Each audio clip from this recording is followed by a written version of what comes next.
എന്താണ് മിഥ്യാബോധം? ഏകസത്യദൈവമായ യേശുവായുടെ അതിവിശുദ്ധ നാമം മഹത്വപ്പെടട്ടെ. ലോകത്തെ ആകമാനം ഗ്രസിക്കുമെന്ന് ബൈബിൾ മുന്നറിയിപ്പ് നൽകിയിട്ടുള്ള മിഥ്യാബോധം എന്താണ് എന്നതിനെക്കുറിച്ചാണ് ഇവിടെ നാം പരിശോധിക്കാൻ പോകുന്നത്. യുഗാന്ത്യത്തെക്കുറിച്ചും യേശുവായുടെ പുനരാഗമനത്തെക്കുറിച്ചും മനോവ നടത്തിക്കൊണ്ടിരിക്കുന്ന വിളംബരത്തിൻ്റെ മറ്റൊരധ്യായമാണിത്. ക്രിസ്തുവിൻ്റെ പുനരാഗമനം വരെ തുടരണമെന്നാഗ്രഹിക്കുന്ന ഈ വിളംബരം അപ്പപ്പോൾ ശ്രവിക്കണമെന്ന് ആഗ്രഹിക്കുന്നവർ ഈ ചാനൽ സബ്സ്ക്രൈബ് ചെയ്യുക. പൂർണ്ണമായും വചനാധിഷ്ഠിതമായി നടത്തപ്പെടുന്ന ഈ വിളംബരത്തിൻ്റെ ഭാഗമാകണമെന്ന് ആഗ്രഹിക്കുന്നവർ ഈ സന്ദേശം മറ്റുള്ളവർക്ക് കൂടി ലഭ്യമാകുന്നതിനുള്ള സാഹചര്യം ഒരുക്കുക. നമുക്ക് വിഷയത്തിലേക്ക് പ്രവേശിക്കാം. മിഥ്യാബോധത്തെക്കുറിച്ച് ബൈബിളിൽ നാം ഇപ്രകാരം വായിക്കുന്നു: സാത്താൻ്റെ പ്രവർത്തനത്താൽ നിയമനിഷേധിയുടെ ആഗമനം എല്ലാ ശക്തികളോടും വ്യാജമായ അടയാളങ്ങളോടും അത്ഭുതങ്ങളോടും സത്യത്തെ സ്നേഹിക്കാനും അങ്ങനെ രക്ഷ പ്രാപിക്കാനും വിമുഖത കാണിക്കയാൽ നശിച്ചു പോകുന്നവരെ വഞ്ചിക്കുന്ന അനീതികളോടും കൂടെ ആയിരിക്കും. അതിനാൽ വ്യാജമായതിനെ വിശ്വസിക്കാൻ പ്രേരിപ്പിക്കുന്ന ഒരു മിഥ്യാബോധം ദൈവം അവരിൽ ഉണർത്തും. തൽഫലമായി സത്യത്തിൽ വിശ്വസിക്കാതെ അനീതിയിൽ ആഹ്ലാദിച്ചവരെല്ലാം ശിക്ഷയ്ക്ക് വിധിക്കപ്പെടും. തെസലോനിക്കക്കാർക്ക് എഴുതിയ 2-ാം ലേഖനം 2-ാമത്തെ അധ്യായം 9 മുതൽ 12 വരെയുള്ള വാക്യങ്ങളാണ് ഇവിടെ വായിച്ചത്. അപ്പസ്തോലനായ പൗലോസ് നൽകുന്ന ഈ മുന്നറിയിപ്പിലെ 11-ാമത്തെ വാക്യത്തിൽ നാം ഇങ്ങനെയാണ് വായിക്കുന്നത്: അതിനാൽ വ്യാജമായതിനെ വിശ്വസിക്കാൻ പ്രേരിപ്പിക്കുന്ന ഒരു മിഥ്യാബോധം ദൈവം അവരിൽ ഉണർത്തും. അതായത് മിഥ്യാബോധം ഒരുവനിൽ ഉണർന്നാൽ വ്യാജമായതിനെ വിശ്വസിക്കാൻ പ്രേരിപ്പിക്കുന്ന ഒരു അവസ്ഥയിലേക്ക് അവൻ്റെ തലച്ചോറ് പരുവപ്പെടും. മരണത്തേക്കാൾ വലിയ അപകടമാണ് ഈ അവസ്ഥയിൽ ഒരുവൻ എത്തിച്ചേരുക എന്നത്. എന്തെന്നാൽ ഒരു ക്രിസ്ത്യാനിയെ സംബന്ധിച്ചിടത്തോളം ശാരീരിക മരണമല്ല, ആത്മീയ മരണമാണ് യഥാർത്ഥ നഷ്ടം. ആത്മീയ മരണമെന്നത് നിത്യമായ ശിക്ഷയാണെന്ന് മനസ്സിലാക്കിയിട്ടുള്ളവരാണ് യഥാർത്ഥ ക്രിസ്ത്യാനികൾ. അതുകൊണ്ടാണ് വിശ്വാസത്യാഗത്തേക്കാൾ ഭേദം മരണമാണ് എന്ന് ക്രിസ്ത്യാനികൾ കരുതുന്നത്. മിഥ്യാബോധത്തെ ക്രിസ്ത്യാനികൾ ഭയപ്പെടേണ്ടതും ഈ കാരണത്താൽ തന്നെ. എന്തെന്നാൽ വ്യാജമായതിനെ വിശ്വസിക്കാൻ പ്രേരിപ്പിക്കുന്നതാണ് മിഥ്യാബോധം. മിഥ്യാബോധം ഒരുവനെ ഗ്രസിക്കുന്നതോടെ സത്യത്തെയും അസത്യത്തെയും വേർതിരിക്കാനുള്ള വിവേചന ശക്തി അവന് നഷ്ടപ്പെടും. നന്മ തിന്മകളെ വിവേചിക്കാനുള്ള കഴിവാണ് ഇതിലൂടെ അവന് നഷ്ടമാകുന്നത്. നന്മ തിന്മകളെ വിവേചിക്കാൻ കഴിവ് നൽകുന്നത് പരിശുദ്ധാത്മാവാണെന്ന് ബൈബിൾ വ്യക്തമാക്കിയിട്ടുണ്ട്. അങ്ങനെയെങ്കിൽ മിഥ്യാബോധം ഗ്രസിക്കുക എന്ന് പറഞ്ഞാൽ പരിശുദ്ധാത്മാവിനെ പിൻവലിക്കുക എന്ന് തന്നെയാണ് അർത്ഥം. ദൈവത്തിൻ്റെ ആത്മാവാണ് പരിശുദ്ധാത്മാവ്. ദൈവാത്മാവെന്നും സത്യാത്മാവെന്നും പരിശുദ്ധാത്മാവിനെ വിശേഷിപ്പിക്കാറുണ്ട്. ഏകസത്യ ദൈവത്തിൻ്റെ ആത്മാവിനെക്കുറിച്ച് യേശുവ എന്താണ് പറയുന്നതെന്ന് നോക്കുക: നിങ്ങൾ എന്നെ സ്നേഹിക്കുന്നുവെങ്കിൽ എൻ്റെ കൽപ്പന പാലിക്കും. ഞാൻ പിതാവിനോട് അപേക്ഷിക്കുകയും എന്നേക്കും നിങ്ങളോട് കൂടെ ആയിരിക്കാൻ മറ്റൊരു സഹായകനെ അവിടുന്ന് നിങ്ങൾക്ക് തരികയും ചെയ്യും. ഈ സത്യാത്മാവിനെ സ്വീകരിക്കാൻ ലോകത്തിന് സാധിക്കുകയില്ല, കാരണം അത് അവനെ കാണുകയോ അറിയുകയോ ചെയ്യുന്നില്ല. എന്നാൽ നിങ്ങൾ അവനെ അറിയുന്നു, കാരണം അവൻ നിങ്ങളോടൊത്ത് വസിക്കുന്നു, നിങ്ങളിൽ ആയിരിക്കുകയും ചെയ്യും. ഞാൻ നിങ്ങളെ അനാഥരായി വിടുകയില്ല. യോഹന്നാൻ അറിയിച്ച സുവിശേഷം 14-ാം അധ്യായം 15 മുതൽ 18 വരെയുള്ള വാക്യങ്ങൾ. യേശുവ സ്വർഗത്തിലേക്ക് തിരികെ പോയാലും അവിടുത്തെ അനുഗമിച്ചവരിലാരും അനാഥത്വം അനുഭവിക്കേണ്ടി വരികയില്ല എന്ന വാഗ്ദാനമാണ് ഇവിടെ യേശുവ നൽകുന്നത്. തന്നിൽ വിശ്വസിക്കുന്നവർക്ക് തൻ്റെ ആത്മാവിനെ സഹായകനായി നൽകും എന്നാണ് യേശുവ അവിടെ പ്രഖ്യാപിച്ചത്. 26-ാമത്തെ വാക്യത്തിൽ യേശുവ ഇപ്രകാരം പറയുന്നു: സഹായകനായ പരിശുദ്ധാത്മാവ് എല്ലാ കാര്യങ്ങളും നിങ്ങളെ പഠിപ്പിക്കുകയും ഞാൻ നിങ്ങളോട് പറഞ്ഞിട്ടുള്ളതെല്ലാം നിങ്ങളെ അനുസ്മരിപ്പിക്കുകയും ചെയ്യും. നാം അറിയേണ്ട കാര്യങ്ങളെല്ലാം നമ്മെ പഠിപ്പിക്കുന്നത് പരിശുദ്ധാത്മാവാണ്. ഈ പരിശുദ്ധാത്മാവ് യേശുവായുടെ ആത്മാവാണ്. യേശുവ പഠിപ്പിച്ച കാര്യങ്ങൾ അതിൻ്റെ പൂർണ്ണതയിൽ വ്യക്തമാക്കി തരുന്നതും പരിശുദ്ധാത്മാവാണ്. അപ്പസ്തോലന്മാരുടെ ചരിത്രം പരിശോധിച്ചാൽ ഇക്കാര്യം നമുക്ക് വ്യക്തമാകും. യേശുവ പഠിപ്പിച്ചപ്പോൾ അവർക്ക് മനസ്സിലാകാത്ത കാര്യങ്ങളെല്ലാം പരിശുദ്ധാത്മാവ് അവരുടെ മേൽ വന്നു കഴിഞ്ഞപ്പോൾ അവർക്ക് മനസ്സിലായി. അതായത് യേശുവയുടെ വചനങ്ങൾ പൂർണ്ണതയോടെ ഗ്രഹിക്കാൻ നമുക്ക് കഴിവ് നൽകുന്നത് പരിശുദ്ധാത്മാവാണ്. ഈ പരിശുദ്ധാത്മാവ് മറ്റൊരു വ്യക്തിയല്ല, മറിച്ച് യേശുവായുടെ ആത്മാവാണ് എന്ന തിരിച്ചറിവ് ഓരോ ക്രിസ്ത്യാനിക്കും ഉണ്ടായിരിക്കണം. യേശയ്യാവിൻ്റെ പ്രവചനം 9-ാം അധ്യായത്തിൽ ഈ കാര്യം വ്യക്തതയോടെ പ്രഖ്യാപിച്ചിട്ടുണ്ട്. ആ പ്രവചനത്തിൽ യേശുവായ്ക്ക് നൽകിയിരിക്കുന്ന 4 വിശേഷണങ്ങൾ ശ്രദ്ധിക്കുക. എന്തെന്നാൽ നമുക്ക് ഒരു ശിശു ജനിച്ചിരിക്കുന്നു, നമുക്ക് ഒരു പുത്രൻ നൽകപ്പെട്ടിരിക്കുന്നു, ആധിപത്യം അവൻ്റെ ചുമലിലായിരിക്കും, വിസ്മയനീയനായ ഉപദേഷ്ടാവ്, ശക്തനായ ദൈവം, നിത്യനായ പിതാവ്, സമാധാനത്തിൻ്റെ രാജാവ് എന്ന് അവൻ വിളിക്കപ്പെടും. യേശയ്യാവിൻ്റെ പ്രവചന പുസ്തകം 9-ാം അധ്യായം 6-ാം വാക്യം.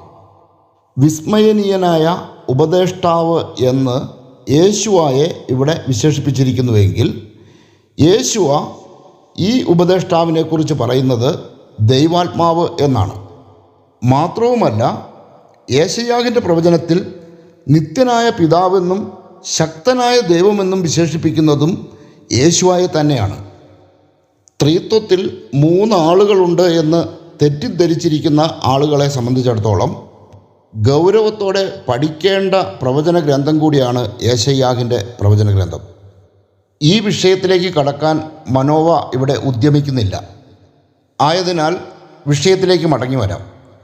സത്യവും മിഥ്യയും തമ്മിൽ വേർതിരിച്ചറിയാനുള്ള കഴിവ് നമുക്ക് നൽകുന്നത് പരിശുദ്ധാത്മാവാണ് എന്ന യാഥാർത്ഥ്യമാണ് നാം ഇവിടെ പരിശോധിച്ചുകൊണ്ടിരിക്കുന്നത്. ഒരു വ്യക്തിക്ക് പരിശുദ്ധാത്മാവിനെ ലഭിച്ചാൽ അവനിൽ വരുന്ന മാറ്റം എന്താണ് എന്ന് നോക്കുക. എങ്കിലും സത്യം ഞാൻ നിങ്ങളോട് പറയുന്നു, നിങ്ങളുടെ നന്മയ്ക്ക് വേണ്ടിയാണ് ഞാൻ പോകുന്നത്. ഞാൻ പോകുന്നില്ലെങ്കിൽ സഹായകൻ നിങ്ങളുടെ അടുക്കിലേക്ക് വരികയില്ല. ഞാൻ പോയാൽ അവനെ നിങ്ങളുടെ അടുക്കിലേക്ക് ഞാൻ അയക്കും. അവൻ വന്ന് പാപത്തെക്കുറിച്ചും നീതിയെക്കുറിച്ചും ന്യായവിധിയെക്കുറിച്ചും ലോകത്തെ ബോധ്യപ്പെടുത്തും. യോഹന്നാൻ അറിയിച്ച സുവിശേഷം 16-ാം അധ്യായം 7-8 വാക്യങ്ങൾ. പാപത്തെക്കുറിച്ചും നീതിയെക്കുറിച്ചും ന്യായവിധിയെക്കുറിച്ചും ലോകത്തെ ബോധ്യപ്പെടുത്തുന്നത് പരിശുദ്ധാത്മാവാണ് എന്ന് ഇവിടെ യേശുവ വ്യക്തമാക്കിയിട്ടുണ്ട്. അതായത് പരിശുദ്ധാത്മാവ് ഉള്ള വ്യക്തികൾക്ക് മാത്രമേ പാപം എന്താണ് എന്ന് വ്യക്തതയോടെ ഗ്രഹിക്കാൻ കഴിയുകയുള്ളൂ. ലോകം പാപമെന്ന് പറയുന്നതല്ല, മറിച്ച് യഥാർത്ഥത്തിൽ പാപമായിട്ടുള്ളത് എന്ത് എന്ന് ഒരുവൻ അറിയണമെങ്കിൽ അവനിൽ പരിശുദ്ധാത്മാവ് തീർച്ചയായും ഉണ്ടായിരിക്കണം. അതുപോലെ തന്നെ നീതിയെക്കുറിച്ചും ന്യായവിധിയെക്കുറിച്ചും വ്യക്തത നമുക്ക് നൽകുന്നതും പരിശുദ്ധാത്മാവാണ്. ലോകം നീതിയെന്ന് പറയുന്നതല്ല യഥാർത്ഥ നീതി.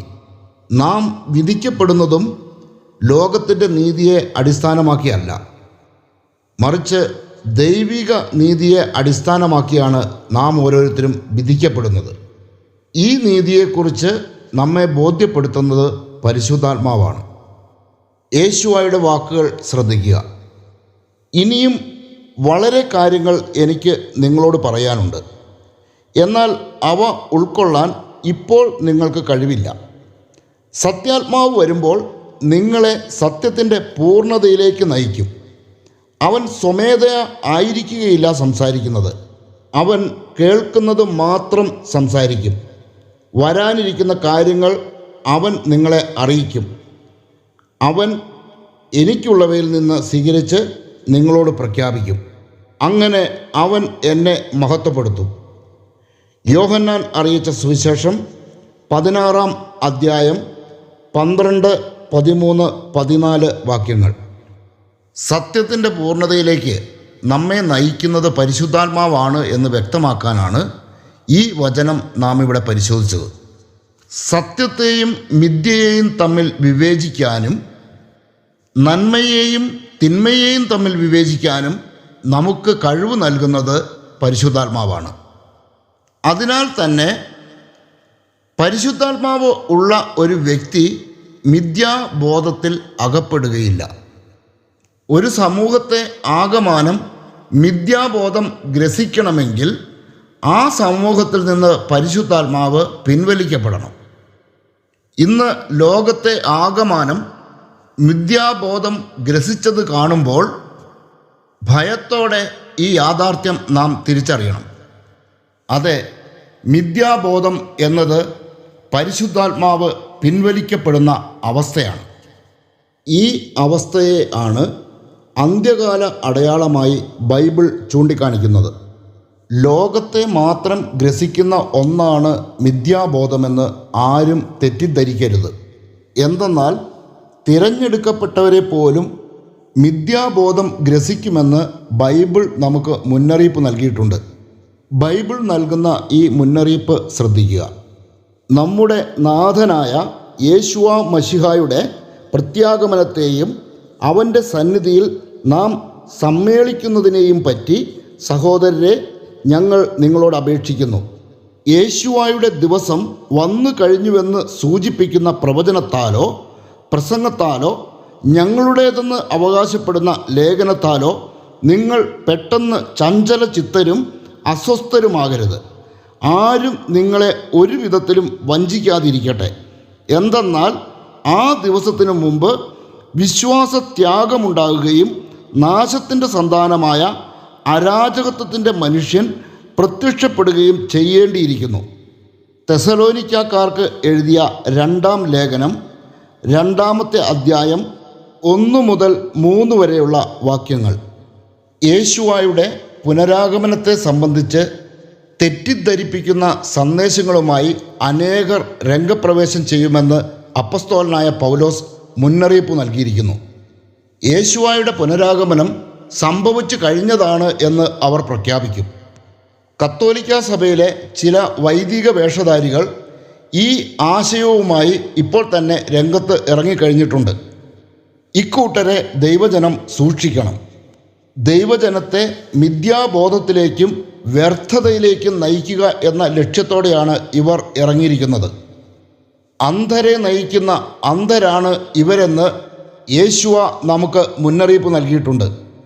ഇതിനു മുമ്പ് ഒരിക്കൽ യേശുവ വന്നപ്പോഴും വ്യർത്ഥതയുടെ പ്രചാരകരായി ഇവരുടെ പൂർവികർ ഭൂമിയിൽ ഉണ്ടായിരുന്നു. ദൈവിക നിയമങ്ങളെക്കാളും പ്രവചന ഗ്രന്ഥങ്ങളെക്കാളുമെല്ലാം ഉപരിയായി തങ്ങളുടെ പാരമ്പര്യത്തെ മുറുകെ പിടിച്ചവരായിരുന്നു അവർ. പൂർവിക പാരമ്പര്യത്തിൻ്റെ ഈ വ്യർത്ഥത മൂലമാണ് യേശുവായെ തിരിച്ചറിയാൻ യഹൂദർക്ക് സാധിക്കാതെ വന്നത്. അതിൻ്റെ തനി ആവർത്തനമാണ് ഇപ്പോൾ സംഭവിച്ചുകൊണ്ടിരിക്കുന്നത്. ക്രിസ്തുവിൻ്റെ പുനരാഗമനത്തിൽ നിന്ന് ശ്രദ്ധ തിരിക്കുന്നതിനായി പാരമ്പര്യത്തിൻ്റെ ഭോഷത്വങ്ങൾ ഇവർ വിളമ്പിക്കൊണ്ടിരിക്കുന്നത് നാം കാണാതെ പോകരുത്. ഇക്കാര്യത്തെക്കുറിച്ച് യേശുവ പറയുന്നത് എന്താണെന്ന് ശ്രദ്ധിക്കുക. ഇങ്ങനെ നിങ്ങളുടെ പാരമ്പര്യത്തിനു വേണ്ടി ദൈവവചനത്തെ നിങ്ങൾ വ്യർത്ഥമാക്കിയിരിക്കുന്നു. കപടനാട്യക്കാരെ, യേശയ്യാഹ് നിങ്ങളെപ്പറ്റി ശരിയായി തന്നെ പ്രവചിച്ചു. ഈ ജനം അധരം കൊണ്ട് എന്നെ ബഹുമാനിക്കുന്നു, എന്നാൽ അവരുടെ ഹൃദയം എന്നിൽ നിന്ന് വളരെ അകലെയാണ്.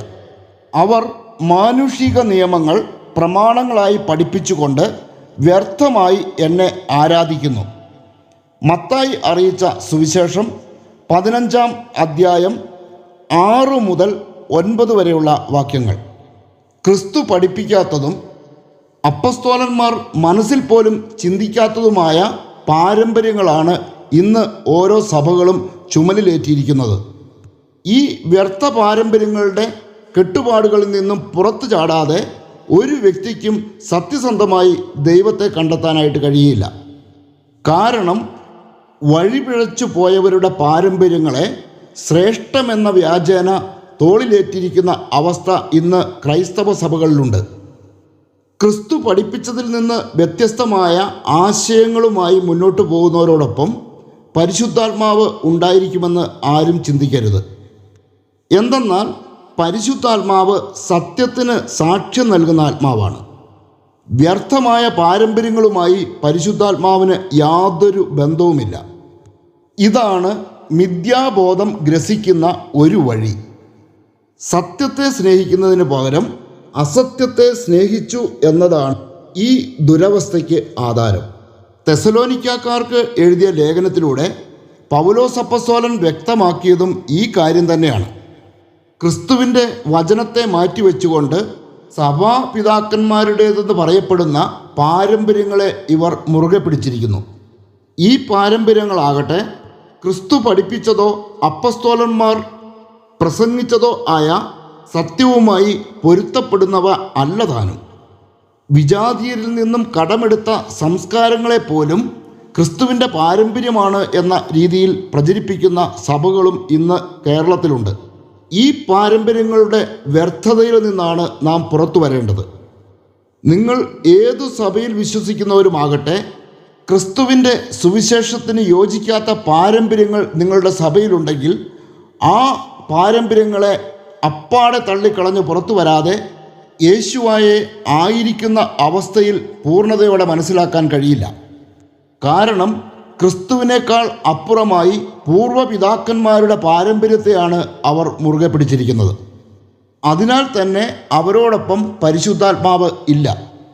വിശ്വാസ പ്രമാണങ്ങളിൽ എഴുതി വച്ചിരിക്കുന്നതിനും അപ്പുറം ക്രിസ്തുവിൻ്റെ പുനരാഗമനത്തെ പ്രതീക്ഷയോടെ കാത്തിരിക്കുന്നവരോ പുനരാഗമനത്തെ വിളംബരം ചെയ്യുന്നവരോ ആയ അപ്പസ്തോലിക സഭകൾ ഇന്ന് ഇല്ല എന്നതാണ് യാഥാർത്ഥ്യം. ദൈവജനമെന്ന് സ്വയം അഭിമാനിക്കുന്ന ക്രൈസ്തവരുടെ മേൽ വന്നു ഭവിച്ചിട്ടുള്ള മിഥ്യാബോധമാണിത്. ദൈവം ഏകനാണ് എന്ന കാര്യത്തിൽ തന്നെ ഇരട്ടിത്തൾപ്പുന്ന അവസ്ഥയാണ് ഇന്ന് പല ക്രൈസ്തവ സഭകൾക്കുമുള്ളത്. തങ്ങളുടെ ദൈവത്തിൻ്റെ പേര് പോലും അവർക്കറിയില്ല. വായിൽ വരുന്ന പേരുകളെല്ലാം ദൈവത്തിൻ്റെ പേരാണെന്ന് അവർ തെറ്റിദ്ധരിച്ചിരിക്കുന്നു. ഇതാണ് മിഥ്യാബോധത്തിൽ കഴിയുന്ന ക്രൈസ്തവരുടെ ഇന്നത്തെ അവസ്ഥ. മിഥ്യാബോധം ഗ്രസിച്ചവർ 2 വിഭാഗമുണ്ട്. സ്വതവേ പരിശുദ്ധാത്മാവ് ഇല്ലാത്തവരാണ് ഒരു വിഭാഗമെങ്കിൽ, പരിശുദ്ധാത്മാവ് പിൻവലിക്കപ്പെട്ടവരാണ് മറ്റേ വിഭാഗം. സ്വതവേ പരിശുദ്ധാത്മാവ് ഇല്ലാത്തവർ വിജാതീയരാണ്. വിജാതീയർ പരിശുദ്ധാത്മാവിനെ സ്വീകരിച്ചിട്ടില്ല. ജലത്താലും പരിശുദ്ധാത്മാവിനാലും സ്നാനം സ്വീകരിച്ചവരാണ് പരിശുദ്ധാത്മാവിനെ ലഭിച്ചവർ. പരിശുദ്ധാത്മാവിനെ സ്വീകരിക്കാത്തത് കൊണ്ട് തന്നെ വിജാതീയർ വ്യർത്ഥതയിലാണ് ജീവിക്കുന്നത്. അതാണ് അവരുടെ മിഥ്യാബോധം. പരമ്പരാഗതമായി പിന്തുടരുന്ന വ്യർത്ഥതയെ അവർ മുറുകെ പിടിച്ചിരിക്കുന്നു. സത്യത്തെക്കുറിച്ചുള്ള അറിവ് ലഭിച്ചാലും അത് സ്വീകരിക്കാൻ അവർക്ക് കഴിയുന്നില്ല. വിജാതീയരെ ഗ്രസിച്ചിരിക്കുന്ന മിഥ്യാബോധവും പാരമ്പര്യത്തിൽ അധിഷ്ഠിതമാണ്. ഇവരെക്കുറിച്ച് പൗലോസ് അപ്പോസ്തലൻ വ്യക്തമാക്കുന്നത് എന്താണെന്ന് നോക്കുക. അവർ തങ്ങളുടെ അനീതിയിൽ സത്യത്തെ തളച്ചിടുന്നു. ദൈവത്തെക്കുറിച്ച് അറിയാൻ കഴിയുന്നതൊക്കെ അവർക്ക് വ്യക്തമായി അറിയാം. ദൈവം അവയെല്ലാം അവർക്ക് വെളിപ്പെടുത്തിയിട്ടുണ്ട്. ലോക സൃഷ്ടി മുതൽ ദൈവത്തിൻ്റെ അദൃശ്യ പ്രകൃതി, അതായത് അവിടുത്തെ അനന്തശക്തിയും ദൈവത്വവും സൃഷ്ടവസ്തുക്കളിലൂടെ സ്പഷ്ടമായി അറിഞ്ഞിട്ടുണ്ട്. അതുകൊണ്ട് അവർക്ക് ഒഴികഴിവില്ല. അവർ ദൈവത്തെ അറിഞ്ഞിരുന്നുവെങ്കിലും അവിടുത്തെ ദൈവമായി മഹത്വപ്പെടുത്തുകയോ അവിടുത്തേക്ക് നന്ദി പ്രകാശിപ്പിക്കുകയോ ചെയ്തില്ല.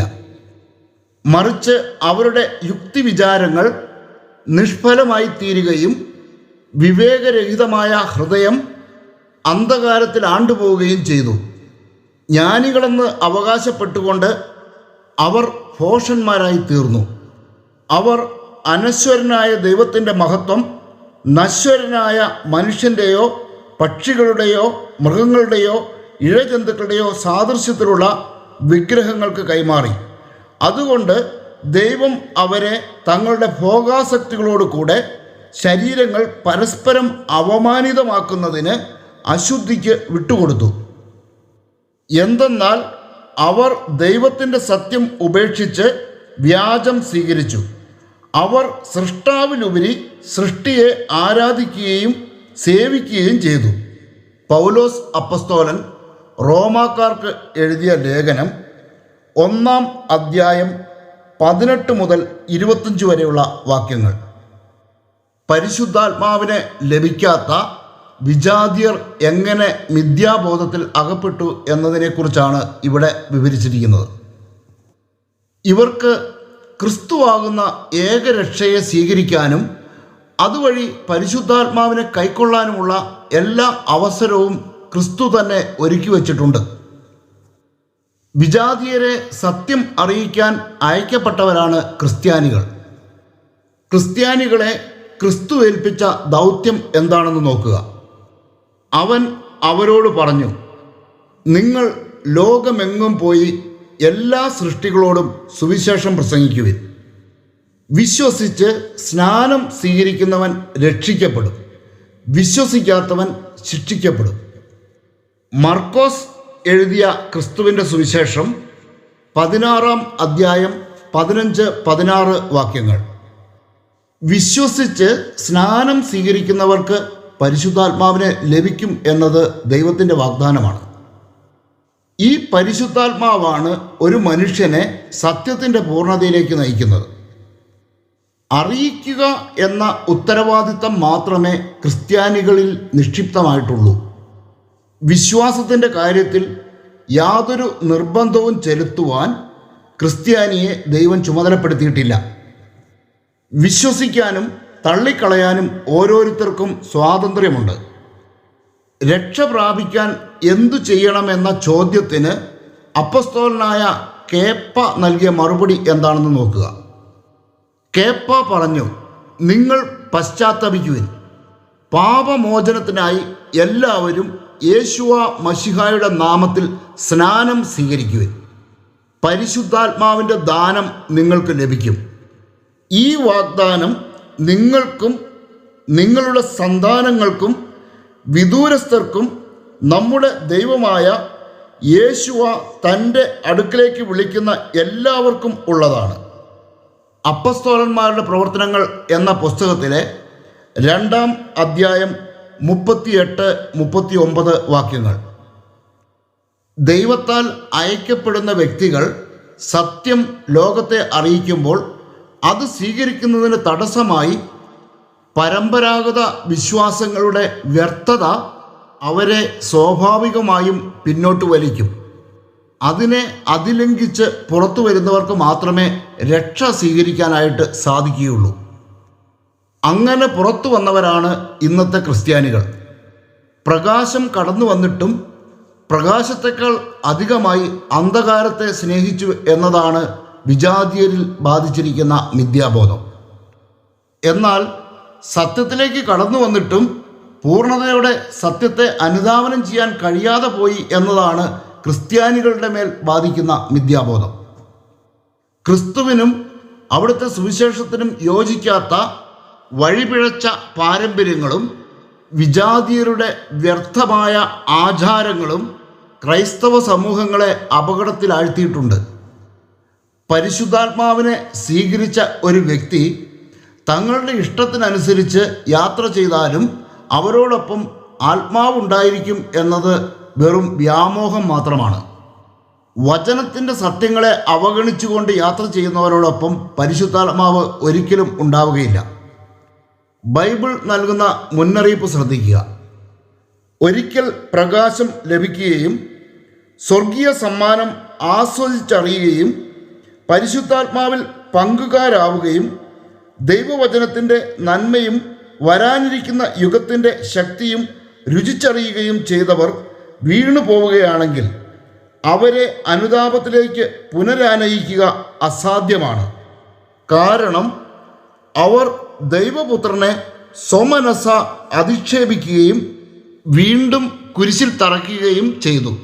ഹെബ്രായ ലേഖനം 6-ാം അധ്യായം 4 മുതൽ 6 വരെയുള്ള വാക്യങ്ങൾ. പരിശുദ്ധാത്മാവ് പിൻവലിക്കപ്പെടുന്ന അവസ്ഥ എന്നത് ഭയാനകമായ അവസ്ഥയാണ്. ഒരിക്കൽ പരിശുദ്ധാത്മാവിനെ സ്വീകരിച്ചാൽ പിന്നീട് ഒരിക്കലും ഈ ആത്മാവിനെ പിൻവലിക്കില്ലെന്ന് പഠിപ്പിക്കുന്ന ചിലരുണ്ട്. യഥാർത്ഥത്തിൽ ഇതൊരു വ്യാജ പ്രബോധനമാണ്. അശുദ്ധമായ അവസ്ഥയിൽ ആയിരിക്കാൻ പരിശുദ്ധാത്മാവിന് സാധിക്കുകയില്ല. ക്രിസ്തീയ വിശ്വാസത്തിൽ ഉറച്ചു നിൽക്കുമ്പോൾ മാത്രമേ പരിശുദ്ധാത്മാവ് അവനോടൊപ്പം ഉണ്ടായിരിക്കുകയുള്ളൂ.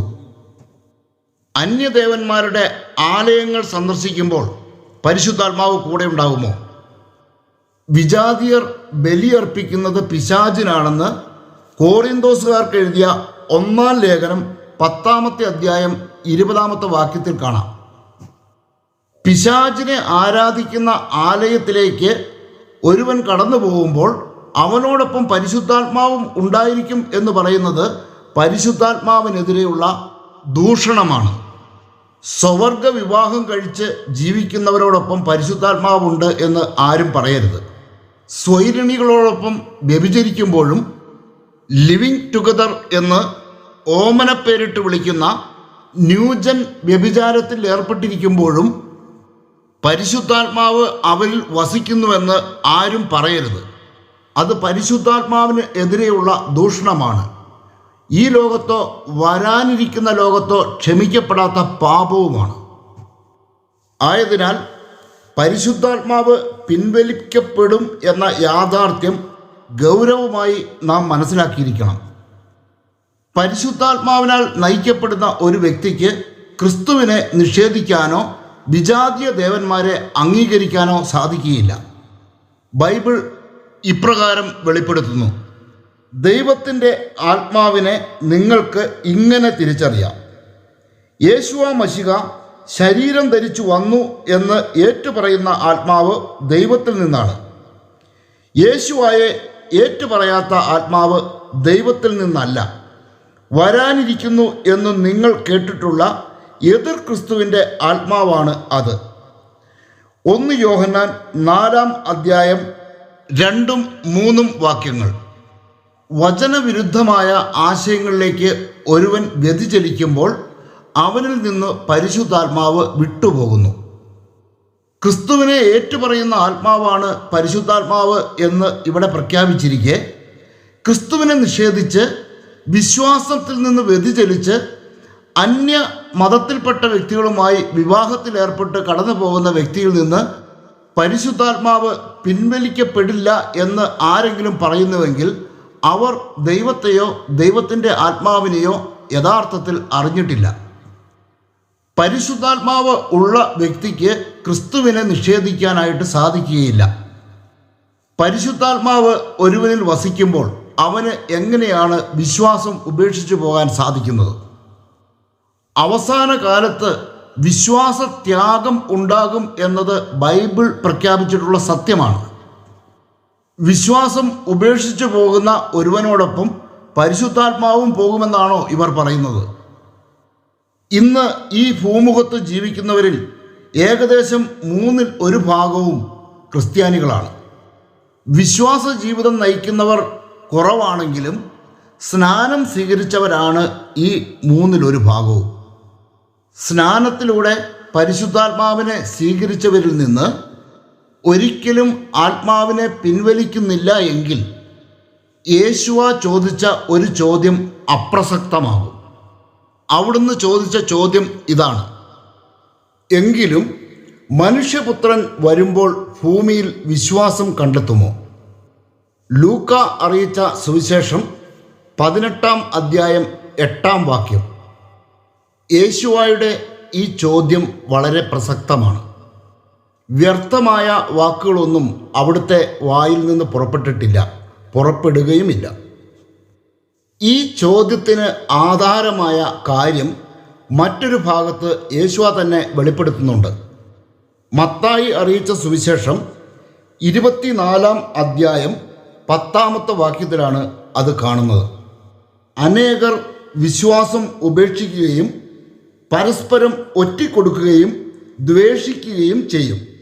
യേശുവായുടെ പുനരാഗമനത്തിൻ്റെയും യുഗാന്തത്തിൻ്റെയും അടയാളം എന്ത് എന്ന് ശിഷ്യന്മാർ ചോദിച്ചപ്പോൾ അതിനുള്ള മറുപടിയായിട്ടാണ് യേശുവ ഇക്കാര്യം വെളിപ്പെടുത്തിയത്. യേശുവായുടെ പുനരാഗമനത്തിന് മുന്നോടിയായി ഉഗ്രപീഡനം നടക്കുമ്പോൾ അനേകർ വിശ്വാസം ഉപേക്ഷിക്കുമെന്ന് അവിടുന്ന് തന്നെ വെളിപ്പെടുത്തിയിരിക്കുന്നു. ഈ വചനം കൂടി ശ്രദ്ധിക്കുക.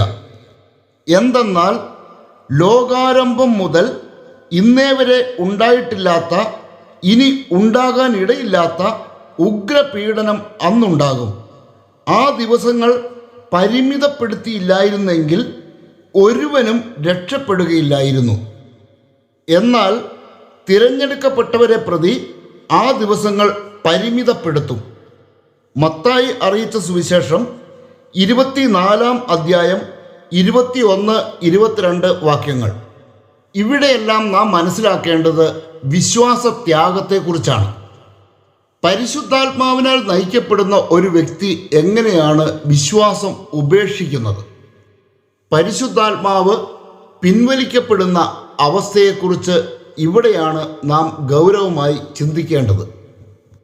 വചനവിരുദ്ധമായ ആശയങ്ങളുടെ പിന്നാലെ കടന്നു പോകുമ്പോൾ പരിശുദ്ധാത്മാവ് അവരെ വിട്ടുപോവുകയും അവരെ മിഥ്യാബോധം ഗ്രസിക്കുകയും ചെയ്യും. തിരഞ്ഞെടുക്കപ്പെട്ടവരെ പോലും വഴിതെറ്റിക്കുന്നതിനായി വ്യാജ പ്രവാചകന്മാർ പ്രത്യക്ഷപ്പെടുന്ന കാലമാണിത്. അത്ഭുതങ്ങളുടെയും അടയാളങ്ങളുടെയും പിന്നാലെ പോകുന്നവരും ഇവിടെ ശ്രദ്ധിക്കണം. കാരണം വലിയ അത്ഭുതങ്ങളും അടയാളങ്ങളും പ്രവർത്തിച്ചുകൊണ്ട് അനേകർ രംഗപ്രവേശം ചെയ്യും. യേശുവ നൽകുന്ന മുന്നറിയിപ്പ് ശ്രദ്ധിക്കുക. ഇതാ ക്രിസ്തു ഇവിടെ അല്ലെങ്കിൽ അവിടെ എന്ന് ആരെങ്കിലും പറഞ്ഞാൽ നിങ്ങൾ വിശ്വസിക്കരുത്. കാരണം കള്ളക്രിസ്തുമാരും വ്യാജ പ്രവാചകന്മാരും പ്രത്യക്ഷപ്പെടുകയും സാധ്യമെങ്കിൽ തിരഞ്ഞെടുക്കപ്പെട്ടവരെ പോലും വഴിതെറ്റിക്കത്തക്ക വിധം വലിയ അടയാളങ്ങളും അത്ഭുതങ്ങളും കാണിക്കുകയും ചെയ്യും. ഇതാ ഞാൻ മുൻകൂട്ടി നിങ്ങളോട് പറഞ്ഞിരിക്കുന്നു. അതുകൊണ്ട് അവൻ മരുഭൂമിയിൽ ഉണ്ടെന്ന് അവർ പറഞ്ഞാൽ നിങ്ങൾ പുറപ്പെടരുത്. അവൻ മുറിക്കുള്ളിലുണ്ട് എന്ന് പറഞ്ഞാലും നിങ്ങൾ വിശ്വസിക്കരുത്. മത്തായി അറിയിച്ച സുവിശേഷം 24 അധ്യായം 23 മുതൽ 26 വരെയുള്ള വാക്യങ്ങൾ. നാം വളരെ ജാഗ്രതയോടെ വർത്തിക്കേണ്ട കാലമാണിത്. യേശുവായുടെ പുനരാഗമനത്തെ സംബന്ധിച്ചു പോലും തെറ്റായ പ്രബോധനങ്ങളുമായി അനേകർ രംഗപ്രവേശം ചെയ്യും. പരിശുദ്ധ കന്യകാമറിയത്തിൻ്റെ പേരിൽ പോലും അനേകം വ്യാജ സന്ദേശങ്ങൾ പ്രചരിപ്പിക്കപ്പെടുന്നുണ്ട്. ഈ ഭൂമിയിൽ ജീവിച്ചിരുന്നപ്പോൾ ഒരിക്കൽ പോലും പരിശുദ്ധ കന്യകാമാതാവ് ഇവിടെ ആരെയും തെറ്റിദ്ധാരണയിലേക്ക് നയിച്ചിട്ടില്ല. സുവിശേഷം പ്രചരിപ്പിക്കാൻ മാതാവിനെ ദൈവം അയച്ചിട്ടുമില്ല. മാതാവിനെ ഏൽപ്പിച്ച ദൗത്യം മാതാവ് ഭംഗിയായി നിർവഹിച്ചു. ആയതിനാൽ മാതാവിൻ്റേതെന്ന പേരിൽ പ്രചരിപ്പിക്കപ്പെടുന്ന ആശയങ്ങളുടെ പിന്നാലെ കടന്നു പോകാൻ ആരും തയ്യാറാകരുത്. ക്രിസ്തു അവിടെ അല്ലെങ്കിൽ ഇവിടെ എന്ന് ആരെങ്കിലും പറഞ്ഞാൽ അവരെ അനുഗമിക്കരുത് എന്ന് യേശുവ പറഞ്ഞിരിക്കെ മാതാവ് പ്രത്യക്ഷപ്പെട്ടു എന്ന് പറഞ്ഞുകൊണ്ട് പ്രചരിപ്പിക്കപ്പെടുന്ന സന്ദേശങ്ങളിൽ ആരും വഞ്ചിതരാകരുത്. മാത്രവുമല്ല, ബൈബിൾ പ്രഖ്യാപിച്ചിട്ടുള്ളതിൽ നിന്ന് വ്യത്യസ്തമായ ഒരു ക്രമീകരണങ്ങളും സ്വർഗം ഈ ഭൂമിയിൽ നടത്തുകയില്ല. യേശുവ വരുന്നതിന് മുന്നോടിയായി എന്തെല്ലാം സംഭവിക്കുമെന്ന് വളരെ കൃത്യതയോടെയും ചിട്ടയോടെയും ബൈബിളിൽ വിവരിച്ചിട്ടുണ്ട്. അതിൽ നിന്ന് വ്യത്യസ്തമായ ഒരു സംഭവങ്ങളും ഈ ഭൂമിയിൽ സംഭവിക്കുമെന്ന് ആരും കരുതരുത്. അങ്ങനെ കരുതുന്നവർ വഞ്ചിക്കപ്പെടുക തന്നെ ചെയ്യും. ക്രിസ്തുവിന് മുന്നോടിയായി ഏലിയാഹിനെയും മോശയെയും അയക്കുമെന്ന് ബൈബിൾ മുന്നറിയിപ്പ് നൽകിയിട്ടുണ്ട്. എന്നാൽ പരിശുദ്ധ കന്യകാമാതാവിനെ എന്തെങ്കിലും ദൗത്യവുമായി അയക്കുമെന്ന് ബൈബിളിൽ ഒരിടത്തും പറഞ്ഞിട്ടില്ല. എന്നാൽ ഇത്തരത്തിലുള്ള വ്യാജ പ്രത്യക്ഷീകരണങ്ങൾ സംഭവിക്കുമെന്ന് ബൈബിൾ മുന്നറിയിപ്പ് നൽകിയിട്ടുണ്ട്. അതിനാൽ തന്നെ സത്യം അറിയാൻ ആഗ്രഹിക്കുന്നവർ വചനത്തിലേക്ക് തിരിയുകയാണ് വേണ്ടത്. അല്ലാത്ത പക്ഷം മിഥ്യാബോധം ഗ്രസിച്ച് നശിക്കുന്നവരുടെ ഗണത്തിൽ തിരഞ്ഞെടുക്കപ്പെട്ടവരും പെട്ടുപോകും. വചനവിരുദ്ധമായ വ്യാജ പ്രബോധനങ്ങളിൽ വഞ്ചിക്കപ്പെടാതിരിക്കാൻ നാം ജാഗ്രതയുള്ളവരായിരിക്കണം. വചനവിരുദ്ധമായ ആശയങ്ങളുടെ തടവറയിൽ അകപ്പെടുമ്പോൾ പരിശുദ്ധാത്മാവ് പിൻവലിക്കപ്പെടുകയും മിഥ്യാബോധം അവനെ ഗ്രസിക്കുകയും ചെയ്യുമെന്ന യാഥാർത്ഥ്യം നാം വിസ്മരിക്കരുത്. ശരിതെറ്റുകൾ വിവേചിക്കാനുള്ള കഴിവ് നഷ്ടപ്പെടുന്ന അവസ്ഥ ഭയാനകമാണ്. മിഥ്യാബോധത്തിൽ അകപ്പെടുന്ന ഒരു വ്യക്തിയെ സംബന്ധിച്ചിടത്തോളം ജനിക്കാതിരിക്കുന്നതായിരുന്നു അവന് അതിനേക്കാൾ നല്ലത്. മിഥ്യാബോധത്തിൻ്റെ ഭീകരാവസ്ഥ എന്താണെന്ന് അറിയണമെങ്കിൽ ചുറ്റിലുമൊന്ന് കണ്ണോടിച്ചാൽ മതി. ഭൂവാസികളിൽ ഭൂരിഭാഗവും ഇന്ന് മിഥ്യാബോധത്തിൻ്റെ തടവറയിലാണ്. കോവിഡിനെതിരെയുള്ള പ്രതിരോധം എന്ന പേരിൽ സ്വന്തം ശരീരത്തെ പരീക്ഷണ വസ്തുവായി സമർപ്പിക്കാൻ മനുഷ്യനെ പ്രേരിപ്പിക്കുന്നത് അവൻ മിഥ്യാബോധത്തിൻ്റെ തടവറയിലായതുകൊണ്ടാണ്. കൊറോണയുടെ പുതിയ വകഭേദങ്ങൾ ബാധിക്കുന്നത് വാക്സിൻ എടുത്തവരെയാണ് എന്ന് തിരിച്ചറിഞ്ഞിട്ടും വിവേചനാശക്തിയും പ്രതികരണശേഷിയും നഷ്ടപ്പെട്ടവരെ പോലെ വിനീത വിധേയരാകുന്നതും മിഥ്യാബോധത്തിൻ്റെ അനന്തരഫലമാണ്. ഇവിടെയാണ് വിശ്വാസികൾ വിവേകികളാകേണ്ടത്. തിരഞ്ഞെടുക്കപ്പെട്ടവരെ പോലും വഴിതെറ്റിക്കുന്ന ഒരു കെണി വാക്സിൻ്റെ പിന്നിലുണ്ട്. മിഥ്യാബോധം ഗ്രസിക്കാത്തവരെ മിഥ്യാബോധത്തിലേക്ക് നയിക്കുന്ന രാസപദാർത്ഥങ്ങളാണ് ഇന്ന് വാക്സിൻ എന്ന പേരിൽ മനുഷ്യൻ്റെ മേൽ കുത്തിവയ്ക്കപ്പെടുന്നത്. വാക്സിനേഷന് വിധേയരായവരെ മാത്രമാണ് കൊറോണയുടെ പുതിയ വകഭേദങ്ങൾ ബാധിക്കുന്നത് എന്ന യാഥാർത്ഥ്യം തിരിച്ചറിയാനുള്ള കഴിവ് വാക്സിനേറ്റ് ചെയ്യപ്പെട്ടവർക്ക് നഷ്ടപ്പെട്ടു. വാക്സിൻ എടുക്കാത്തവരെ കൊറോണയുടെ പുതിയ വകഭേദങ്ങളൊന്നും ആക്രമിക്കുന്നില്ല എന്ന യാഥാർത്ഥ്യം മറച്ചുവെക്കാൻ ലോകാരോഗ്യ സംഘടനയും ഇല്യൂമിനാറ്റി മാധ്യമങ്ങളും ജാഗ്രത പുലർത്തുന്നുണ്ട്. എന്നാൽ സ്വബോധം പൂർണ്ണമായി നഷ്ടപ്പെട്ടിട്ടില്ലാത്തവർക്ക് എല്ലാം ഗ്രഹിക്കാൻ സാധിക്കുന്നു. കൊറോണ വൈറസിനെ ഒരു ഭീകരജീവിയായി ചിത്രീകരിക്കാൻ ശ്രമിക്കുന്നവരുടെ പിന്നിലെ താൽപ്പര്യവും നാം തിരിച്ചറിയണം. മുൻകാലങ്ങളിൽ ഈ ഭൂമുഖത്ത് പ്രത്യക്ഷപ്പെട്ടിട്ടുള്ള മറ്റു വൈറസുകളെ അപേക്ഷിച്ച് താരതമ്യേന കുറഞ്ഞ അപകടം മാത്രം വരുത്തുന്ന ഒരു വൈറസാണ് കൊറോണ വൈറസ്. ജലദോഷത്തിൻ്റെ പുതിയൊരു വകഭേദമെന്ന് വേണമെങ്കിൽ ഇതിനെ വിളിക്കാം. ഇതിനെതിരെയാണ് ആഗോളതലത്തിൽ ഇല്യൂമിനാറ്റികൾ യുദ്ധം അഭിനയിച്ചുകൊണ്ടിരിക്കുന്നത്. ഇതൊരു യുദ്ധാഭിനയം മാത്രമാണ്. വൈറസുകളെ നശിപ്പിക്കാനോ പ്രതിരോധിക്കാനോ കഴിയില്ല എന്ന് തലയ്ക്ക് വെളിവുള്ള എല്ലാവർക്കും അറിയാം. ഇല്യൂമിനാറ്റികൾക്കും ഇത് നന്നായി അറിയാം.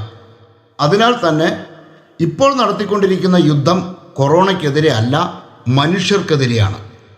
വൈറസുകളെ പ്രതിരോധിക്കാൻ ശ്രമിച്ചാൽ അത് പുതിയ വകഭേദമായി രൂപാന്തരപ്പെടും. അതുകൊണ്ടാണ് വാക്സിൻ എടുത്തവരെ മാത്രം പുതിയ വകഭേദങ്ങൾ ആക്രമിക്കുന്നത്. വൈറസുകളെ സംബന്ധിക്കുന്ന സത്യം ഇതാണ്. എന്നാൽ ഇതൊന്നും ചിന്തിക്കാനുള്ള ശേഷി വാക്സിനേറ്റ് ചെയ്യപ്പെട്ടവർക്ക് ഇല്ല. മിഥ്യാബോധം അവരെ അത്രമാത്രം ഗ്രസിച്ചു കഴിഞ്ഞു. ഇന്ന് ഇവരുടെ ചിന്തയെയും ഭാവനയെയുമെല്ലാം നിയന്ത്രിക്കുന്നത് ഇല്യൂമിനാറ്റി സംഘമാണ്. ഈ സംഘത്തിൻ്റെ നിയന്ത്രണത്തിന് കീഴിലേക്ക് സകല മനുഷ്യരെയും കൊണ്ടുവരിക എന്ന ലക്ഷ്യത്തോടെയാണ് നിർബന്ധിത വാക്സിനേഷന് ഇവർ ശ്രമിക്കുന്നത്. മിഥ്യാബോധം ഗ്രസിക്കാത്തവരായി ആരെങ്കിലും ഉണ്ടെങ്കിൽ തങ്ങളുടെ കുതന്ത്രങ്ങൾ പൊളിയുമെന്ന് ഇല്യൂമിനാറ്റികൾക്കറിയാം. അതുകൊണ്ട് തന്നെ വാക്സിനേഷന് വിധേയരാകാത്തവരും വാക്സിനെ എതിർക്കുന്നവരുമായ ആളുകൾക്ക് നേരെ ഉപരോധം ഇവർ ഏർപ്പെടുത്തുന്നു. ഏത് ഉപരോധങ്ങൾ ഏർപ്പെടുത്തിയാലും അതിനെയെല്ലാം ദൈവമക്കൾ അതിജീവിക്കും. കാരണം ദൈവവചനമാണ് അവരെ സംരക്ഷിക്കുന്നത്. ഇന്ന് ഇല്ലൂമിനാറ്റികൾ ഈ ലോകത്ത് ഒരുക്കി വച്ചിരിക്കുന്ന സൗകര്യങ്ങളിൽ പലതും ദൈവമക്കളെ സംബന്ധിച്ചിടത്തോളം അവശ്യ സർവീസുകളല്ല.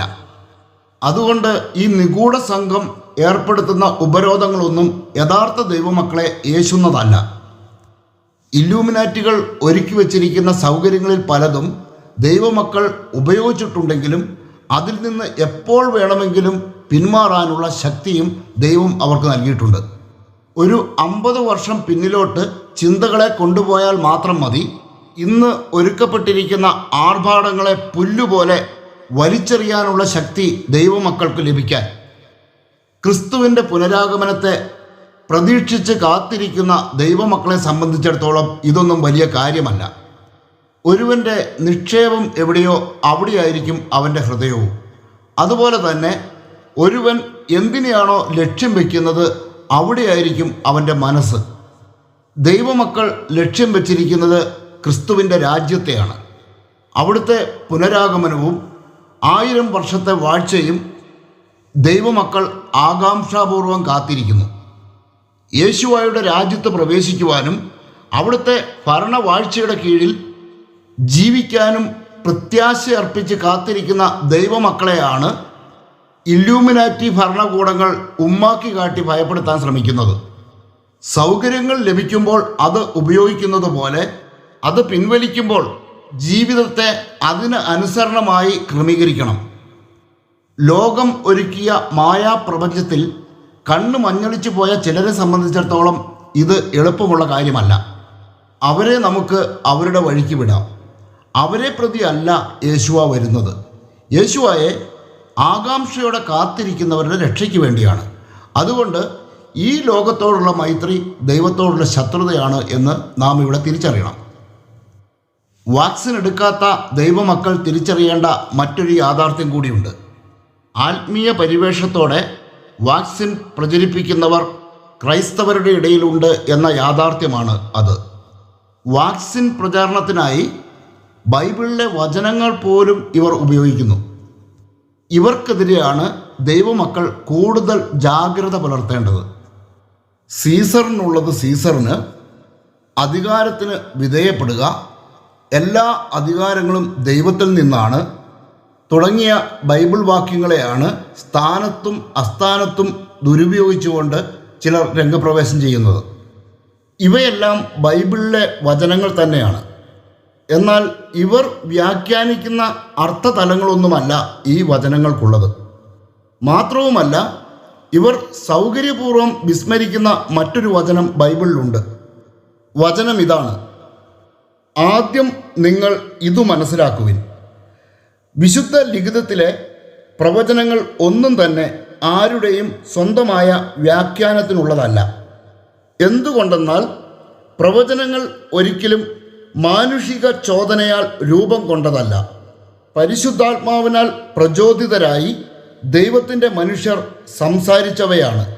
കേപ്പ എഴുതിയ 2-ാം ലേഖനം 1-ാം അധ്യായം 20-21 വാക്യങ്ങൾ. ഈ കപട ഉപദേഷ്ടാക്കളെക്കുറിച്ച് കേപ്പ തന്നെ വ്യക്തമാക്കുന്നത് 2-ാം അധ്യായത്തിൽ വായിക്കാൻ കഴിയും. ആ വചനം ശ്രദ്ധിക്കുക: ഇസ്രായേൽ ജനങ്ങൾക്കിടയിൽ വ്യാജ പ്രവാചകന്മാരുണ്ടായിരുന്നു.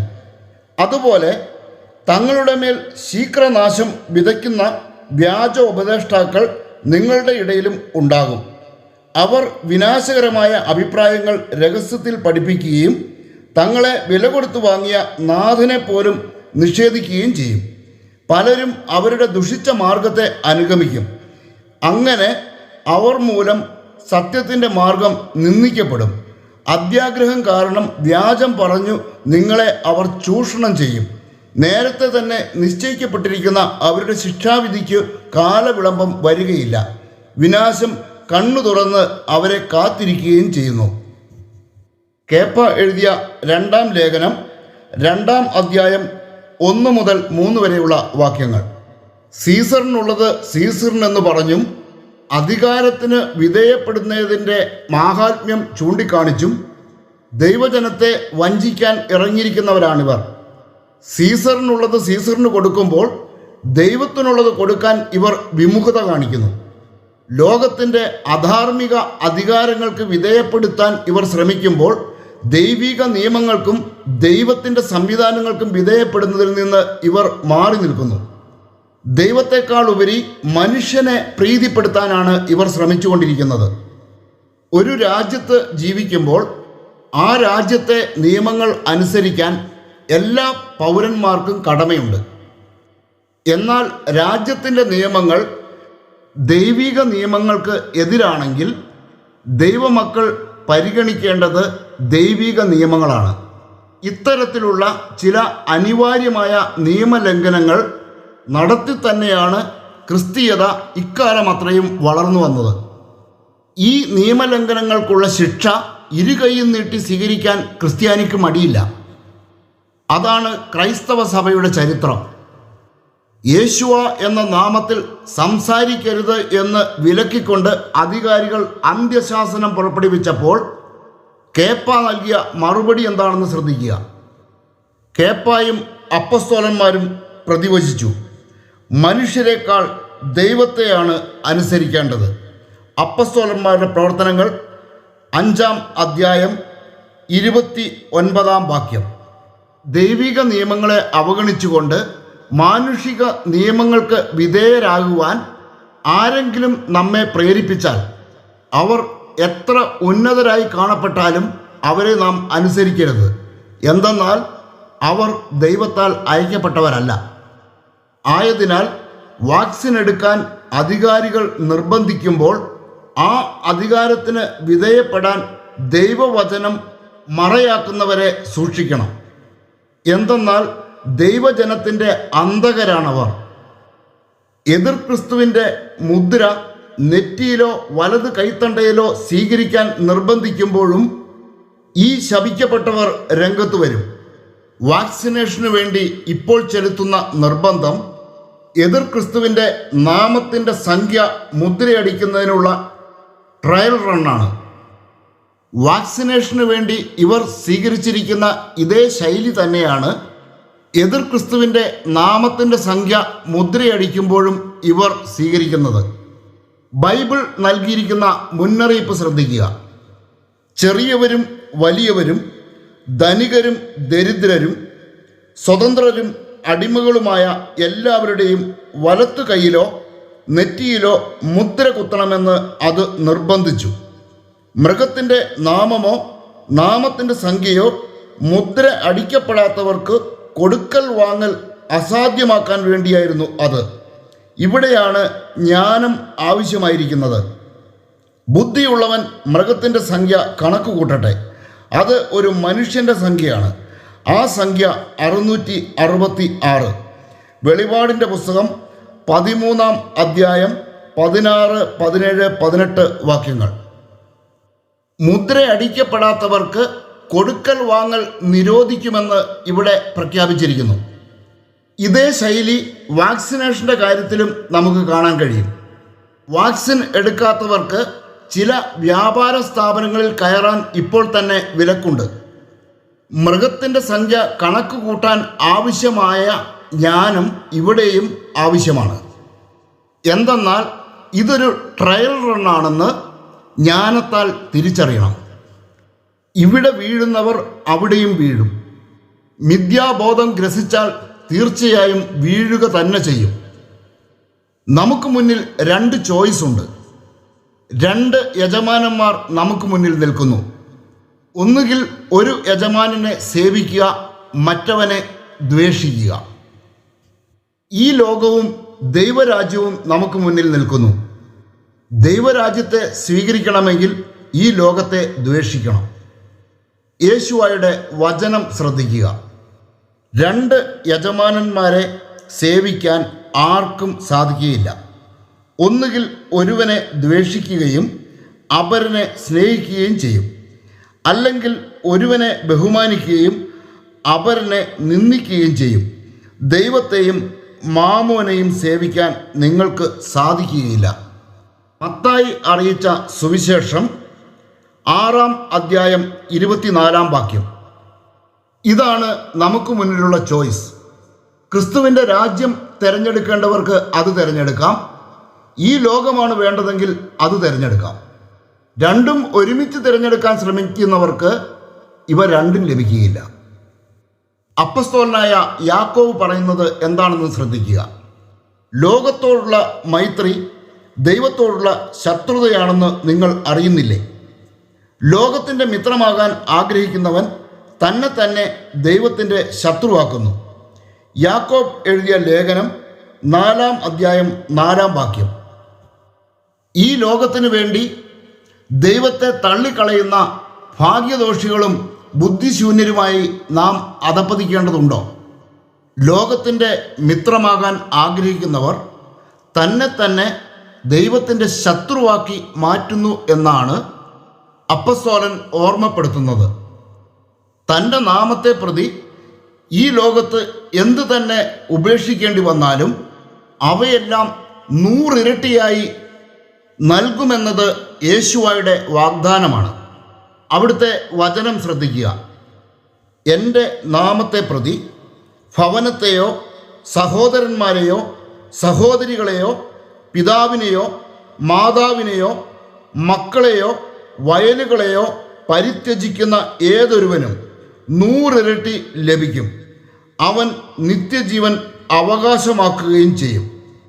മത്തായി അറിയിച്ച ക്രിസ്തുവിൻ്റെ സുവിശേഷം 19-ാം അധ്യായം 29-ാം വാക്യം. യേശുവയുടെ ഈ വാഗ്ദാനത്തിൽ വിശ്വസിക്കാൻ കഴിയാത്തവർക്ക് ക്രിസ്ത്യാനിയായി തുടരാൻ കഴിയുമോ? സ്വർഗത്തിലും ഭൂമിയിലുമുള്ള എല്ലാ അധികാരങ്ങളും കൈയാളുന്ന യേശുവയുടെ വാഗ്ദാനമാണിത്. മിഥ്യാബോധം ഗ്രസിച്ചവരെ സംബന്ധിച്ചിടത്തോളം ദൈവവചനം ഗ്രഹിക്കാനോ യേശുവയുടെ വാഗ്ദാനങ്ങൾ ഓർമ്മിക്കാനോ ക്രിസ്തുവിൻ്റെ പുനരാഗമനത്തെ പ്രതീക്ഷിക്കാനോ കഴിയുകയില്ല. അതാണ് മിഥ്യാബോധത്തിൻ്റെ ഭീകര ദുരിതം. പരിശുദ്ധാത്മാവ് വിട്ടുപോയ അവസ്ഥയാണിത്.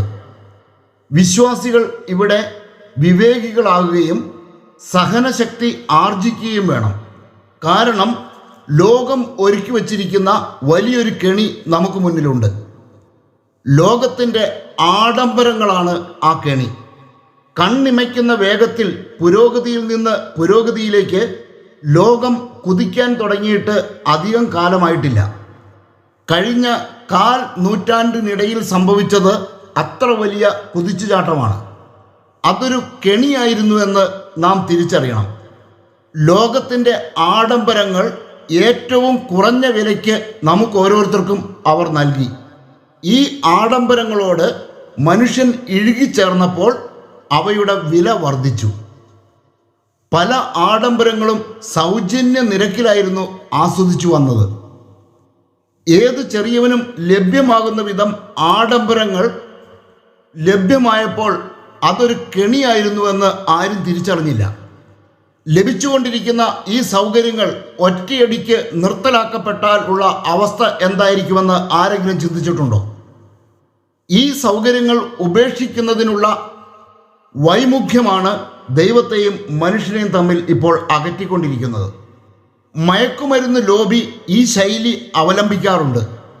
ആദ്യം സൗജന്യമായി മയക്കുമരുന്ന് നൽകും.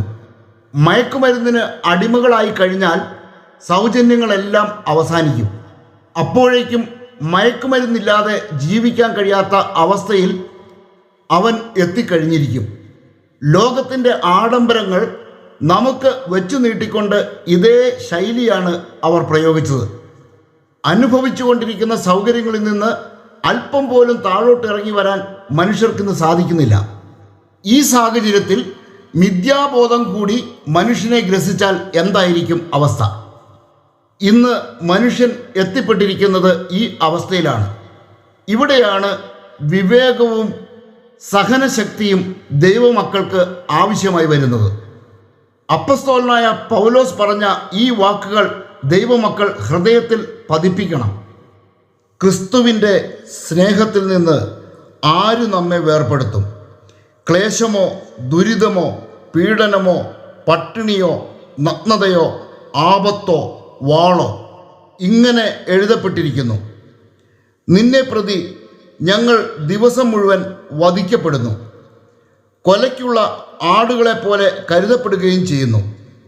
നമ്മെ സ്നേഹിച്ചവൻ മുഖാന്തരം ഇവയിലെല്ലാം നാം പൂർണ്ണ വിജയം വരിക്കുന്നു. എന്തെന്നാൽ മരണത്തിനോ ജീവനോ ദൂതന്മാർക്കോ അധികാരങ്ങൾക്കോ ഇക്കാലത്തുള്ളവയ്ക്കോ വരാനിരിക്കുന്നവയ്ക്കോ ശക്തികൾക്കോ ഉയരത്തിനോ ആഴത്തിനോ മറ്റേതെങ്കിലും സൃഷ്ടിക്കോ നമ്മുടെ രക്ഷകനായ യേശുവ മശിഹായിലുള്ള ദൈവസ്നേഹത്തിൽ നിന്ന് നമ്മെ വേർപെടുത്താൻ കഴിയുകയില്ലെന്ന് എനിക്ക് ഉറപ്പുണ്ട്. റോമാക്കാർക്ക് എഴുതിയ ലേഖനം 8-ാം അധ്യായം 35 മുതൽ 39 വരെയുള്ള വാക്യങ്ങൾ. ക്രിസ്തുവിൻ്റെ രാജ്യത്തെ ലക്ഷ്യം വയ്ക്കുമ്പോൾ ഈ ലോകത്തിൻ്റെ മറ്റെല്ലാ ആഡംബരങ്ങളും ഉച്ഛിഷ്ടങ്ങളായി കരുതാൻ ദൈവമക്കൾ പരിശീലിക്കണം. അപ്പോൾ അസൗകര്യങ്ങൾ സൗകര്യങ്ങളായി മാറും, പ്രതികൂലങ്ങൾ അനുകൂലങ്ങളായും ഉപരോധങ്ങൾ അവസരങ്ങളായും അനുഭവപ്പെടും. ലക്ഷ്യത്തിൻ്റെ മാഹാത്മ്യം തിരിച്ചറിയുമ്പോൾ മാത്രമേ ലക്ഷ്യത്തിലേക്കുള്ള വഴികളിലെ ഞെരുക്കങ്ങൾ നിസാരങ്ങളായി അനുഭവപ്പെടുകയുള്ളൂ. എന്നാൽ മിഥ്യാബോധം ഗ്രസിച്ചാൽ ലക്ഷ്യത്തെക്കുറിച്ചുള്ള ബോധമില്ലാത്തവരായി മനുഷ്യൻ അധപ്പതിക്കും. വിശ്വാസത്യാഗം ഉണ്ടാകാതിരിക്കണമെങ്കിൽ ഈ ലോകത്തിൽ പലതും പരിത്യജിക്കേണ്ടി വരും. നശ്വരമായതിനെ മുറുകെ പിടിച്ചാൽ അനശ്വരമായതിനെ സ്വന്തമാക്കാൻ നമുക്ക് സാധിക്കുകയില്ല. വിവേകത്തോടെയുള്ള തിരഞ്ഞെടുപ്പിൻ്റെ പ്രാധാന്യം ഇവിടെയാണ്. നമുക്ക് ഇഷ്ടമുള്ളത് തിരഞ്ഞെടുക്കാം. ജീവനും മരണവും നമ്മുടെ മുന്നിലുണ്ട്. നശ്വരമായ ഈ ലോകവും അനശ്വരമായ നിത്യതയും നമുക്ക് മുന്നിലുണ്ട്. ഈ ലോകം വച്ചു നീട്ടുന്ന നൈമിഷിക സുഖഭോഗങ്ങളും ക്രിസ്തുവിൻ്റെ രാജത്വത്തിന് കീഴിൽ ജീവിക്കാനുള്ള അവസരവും നമുക്ക് മുന്നിലുണ്ട്. ഏതു വേണമെങ്കിലും നമുക്ക് തിരഞ്ഞെടുക്കാം. നമ്മുടെ തിരഞ്ഞെടുപ്പിൽ നമുക്ക് തെറ്റു പറ്റരുത്. എന്തെന്നാൽ പിന്നീട് ഒരിക്കലും ആ തെറ്റ് തിരുത്താൻ നമുക്ക് സാധിക്കുകയില്ല. ഐക്യരാഷ്ട്രസഭയുടെ ഉമ്മാക്കി കണ്ട് ദൈവമക്കളാരും ഭയപ്പെടേണ്ട. യേശുവായുടെ നാമം വിളിച്ചപേക്ഷിക്കുന്ന ദൈവമക്കളെ സംരക്ഷിക്കുന്നത് ആ നാമമാണ്. ദൈവമക്കളുടെ തലമുടി നാരിഴ പോലും സംരക്ഷിക്കപ്പെടുന്നു. കേൾക്കാൻ ചെവിയുള്ളവൻ കേൾക്കട്ടെ. മിഥ്യാബോധം നിങ്ങളെ ഗ്രസിക്കാതിരിക്കുകയും ചെയ്യട്ടെ. ഉടൻ വരാനിരിക്കുന്ന യേശുവായുടെ അതിവിശുദ്ധ നാമം മഹത്വപ്പെടട്ടെ.